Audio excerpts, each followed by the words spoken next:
یہ جو میں نے بتایا کہ اطاعت کلی، ہمہ تن، ہمہ وقت، ہمہ وجوہ، جزوی اطاعت نہیں، بس یہ ذرا نوٹ آف کاشن ہے۔ اگر ہم اللہ کا ایک حکم مانیں گے، ایک نہیں مانیں گے، یہ جزوی اطاعت ہے، یہ اللہ کو قبول نہیں ہے۔ اللہ کی طرف سے تو یوں سمجھیے کہ پیکج ڈیل ہے، ٹیک اٹ اور لیو اٹ، لینا ہے تو پورا لو ورنہ دفع ہو جاؤ، اللہ کو تمہاری ضرورت نہیں ہے، تمہیں اللہ کی ضرورت ہے۔ یا ایھا الذین آمنوا ادخلوا فی السلم کافہ، اے ایمان والو اسلام میں داخل ہونا تو پورے کے پورے ہو، ادھورے نہیں۔ اور سورہ بقرہ کی آیت نمبر 85 کے اندر تو جو وعید آئی ہے، افتؤمنون ببعض الکتاب وتکفرون ببعض، کیا تم ہماری کتاب، ہماری شریعت کے کچھ حصے کو مانتے ہو اور کچھ کو رد کرتے ہو؟ فما جزاء من یفعل ذلک منکم، تو جو کوئی بھی تم میں سے یہ روش اختیار کریں گے ان کی کوئی سزا اس کے سوا نہیں ہے، کان کھول کر سنیے، ان کی کوئی سزا اس کے سوا نہیں ہے کہ دنیا میں ذلیل و خوار کر دیے جائیں اور قیامت کے دن یردون الی اشد العذاب، شدید ترین عذاب میں جھونک دیے جائیں۔ وما اللہ بغافل عما تعملون، اللہ غافل نہیں ہے، بے خبر نہیں ہے، لا علم نہیں ہے اس سے کہ جو تم کر رہے ہو۔ تم اپنی داڑھیوں کے طول سے اللہ کو دھوکہ نہیں دے سکتے، تم اپنے پاجاموں کو ٹخنوں سے اوپر رکھے اللہ کو دھوکہ نہیں دے سکتے کہ تم بہت متبع رسول ہو، تم اپنے عمروں اور حجوں سے اللہ کو دھوکہ نہیں دے سکتے، اللہ کو معلوم ہے کہ حرام کی کمائی سے حج کیا ہے تم نے، حرام کی کمائی سے عمرہ کیا ہے تم نے۔ تو یہ جو جزوی اطاعت ہے کوئی اطاعت نہیں، اللہ کو قبول نہیں۔ آدمی سوچتا ہے کہ چلیے میں نے یہ کام اچھے کیے، یہ برے کیے، مجھے اچھے کاموں کا کچھ کریڈٹ بھی تو ملنا چاہیے نا، لیکن نہیں، اللہ کہتا ہے جزوی اطاعت منہ پر دے ماری جائے گی، اور جو دنیا کی سزا ہے وہ تو ہم اپنی آنکھوں سے دیکھ رہے ہیں۔ 130، 140 یا 150 کروڑ مسلمان دنیا میں ہیں، ذرا اندازہ کیجیے، لیکن ہماری رائے کی کوئی اہمیت ہے؟ بین الاقوامی معاملات میں کوئی ہم سے مشورہ لیتا ہے کیا؟ آپ کا کیا خیال ہے؟ کس نمی پرست کے بھیا کیستی، ایسے بھی ملک تھے کہنا چاہیے، اب تو ان کا حال پتلا ہے، دولت کے انبار تھے ان کے پاس، لیکن ان کا مذاق اڑتا تھا مغربی ممالک، وہ چاہے سعودی بادشاہ ہوں اور چاہے وہ UAE کے امیر ہوں، مذاق ہی اڑتا تھا نا، کوئی حیثیت نہیں۔ حالانکہ کتنا بڑا رقبہ ہے انڈونیشیا کے آخری جزیروں سے لے کر موریتانیہ تک، سالڈ اسلامی آبادی، مسلمان آبادی۔ آپ کہیں گے کہ یہ بھارت جو ہے اس میں تو اکثریت تو نہیں ہے، لیکن 15 کروڑ یا 18 کروڑ تو آدمی یہاں موجود ہیں، لیکن کوئی عزت، کوئی حیثیت دنیاوی بین الاقوامی سطح پر۔ بہرحال یہاں بھی ہیں لوگ، کھاتے پیتے لوگ ہیں، ان کی اپنی کچھ عزت ہے اپنے معاشرے کے اندر، لیکن بحیثیت امت، بحیثیت قوم کیا حیثیت ہماری؟ تو الا خزی فی الحیات الدنیا، وہ تو ہماری نگاہوں کے سامنے موجود ہے۔ اب قیامت کے دن کے بارے میں جو دھمکی اللہ نے دی ہے، وَيَوْمَ الْقِيَامَةِ يُرَدُّونَ إِلَىٰ أَشَدِّ الْعَذَابِ، قیامت کے دن شدید ترین عذاب میں جھونک دوں گا۔ اس پر اللہ سے معافی طلب کی جا سکتی ہے، دعا ہی کی جا سکتی ہے، اللہ ہم پر رحم فرمائیے۔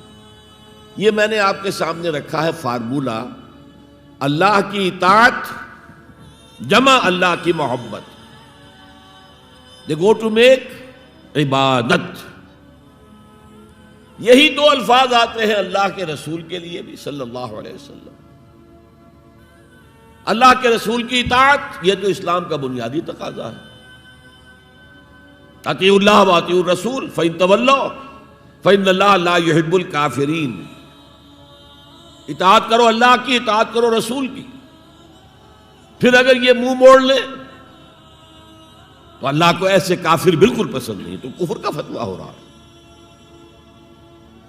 لیکن اللہ کے رسول کی اطاعت کے ساتھ محبت کو جمع کیجئے۔ میں نے ابھی آپ کو حدیث سنائی ہے، حضور نے فرمایا لا یؤمن احدکم حتی اکون احب الیہ من والدہ وولدہ والناس اجمعین، تم میں سے کوئی شخص مومن ہو ہی نہیں سکتا جب تک کہ میں اسے محبوب تر نہ ہو جاؤں اپنے باپ سے، اپنے بیٹے سے اور تمام انسانوں سے۔ تو اللہ کے رسول کی اطاعت جمع اس کی محبت۔ اس محبت کے ضمن میں ایک واقعہ یاد آیا جس سے اندازہ ہوگا کہ کس قدر اپنائیت تھی، کتنا قرب تھا حضور کے اور حضرت عمر فاروق رضی اللہ تعالیٰ عنہ کے مابین۔ ایک مرتبہ حضور دریافت کرتے ہیں حضرت عمر سے، عمر تمہیں مجھ سے کتنی محبت ہے؟ اب آپ سوچئے، ذرا سا بھی مغایرت کا باریک سا پردہ بھی اگر کہیں ہو تو کیا یہ سوال کیا جا سکتا ہے؟ تو انتہائی قریبی شخص سے ہی کیا جائے گا، تمہیں مجھ سے کتنی محبت ہے؟ عرض کیا آپ مجھے دنیا کے ہر انسان سے بڑھ کر عزیز ہیں۔ فرمایا اور اپنی جان سے؟ اب ذرا سا توقف کیا حضرت عمر نے، الان ہاں اب میں یہ بھی کہتا ہوں کہ آپ مجھے میری جان سے زیادہ عزیز ہیں۔ تو حضور نے فرمایا اب آئے ہو مقام مطلوب پر۔ تو رسول کی اطاعت جمع محبت، اس کا نام ہے اتباع، پیروی کرنا۔ فرق کیا ہے؟ اطاعت کی جاتی ہے حکم کی، اور پیروی کی جاتی کسی کے نقش قدم کی، چاہے اس نے حکم دیا ہو چاہے نہ دیا ہو، جو وہ کرتا ہو کرنا۔ یہ ہے اتباع۔ یہ اطاعت سے بہت بلند شے ہو گئی۔ مثال کے طور پر یہ چھوٹی چھوٹی مثالیں، اصل اتباع کیا ہے وہ میں بعد میں عرض کروں گا۔ کوئی ایک صحابی بدو باہر سے آئے، ایک ہی دفعہ حضور کو دیکھا، حضور اس وقت اس حالت میں تھے کہ آپ کے بٹن جو ہے کھلے ہوئے تھے گریبان کے، انہوں نے پھر ساری عمر اپنے گریبان کے بٹن نہیں لگائے۔ میں نے اللہ کے رسول کو اس حال میں دیکھا ہے، میں تو ان کی پیروی کروں گا، حضور نے کوئی حکم تو نہیں دیا تھا۔ تو یہ جو محبت، شدید محبت کے تحت جو بات آئے گی اس کا نام اتباع ہے، اور اس اتباع کا مقام کیا ہے وہ آیت میں سنا چکا ہوں آپ کو۔ قُلْ إِن كُنتُمْ تُحِبُّونَ اللَّهَ فَاتَّبِعُونِي يُحْبِبْكُمُ اللَّهُ۔ اے نبی ان سے کہہ دیجئے اگر تم اللہ سے محبت کرتے ہو تو میرا اتباع کرو، میرے نقش قدم پر چلو، میری پیروی کرو۔ اللہ تم سے محبت کرے گا، تم اللہ کے محب نہیں محبوب بن جاؤ گے۔